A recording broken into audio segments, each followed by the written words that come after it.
I'm doctor Rupali Gupta, naturopathy physician. आइए आज हम बात करते हैं एंटी कफ काढ़ा के बारे में। हम आपको एक ऐसा उपचार बताने जा रहे हैं जो आप घर में ही उपलब्ध चीज़ों से बना के अपनी खांसी को दूर कर सकते हैं और कफ सिरप से छुटकारा पा सकते हैं। तो आइए जानते हैं एंटी कफ काढ़ा बनाने की रेसिपी के बारे में।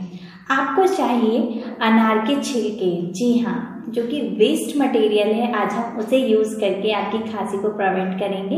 अनार के छिलके, 4 तुलसी के पत्ते और 2 पुदीने के पत्ते 2 गिलास पानी में डाल के 1 गिलास होने तक उबालें, मतलब कि आधा होने तक उबालें और उसे छानकर गुनगुना पिएं। उससे आपकी खांसी में बहुत लाभ मिलेगा और इसे आप 6 घंटे के अंतराल पे पी सकते हैं। सुबह और शाम 7 दिन तक कंटिन्यू पीने से पुरानी खांसी भी क्योर हो जाती है और इससे आपका गला भी साफ रहता है और बलगम की समस्या भी समाप्त हो जाती है। तो ट्राई करके देखिए और रिजल्ट हमें ज़रूर बताइए हमारे कमेंट बॉक्स में। Thanks for watching our channel. अगर आपको हमारे वीडियोस पसंद आए तो लाइक कीजिए एंड सब्सक्राइब जरूर कीजिए।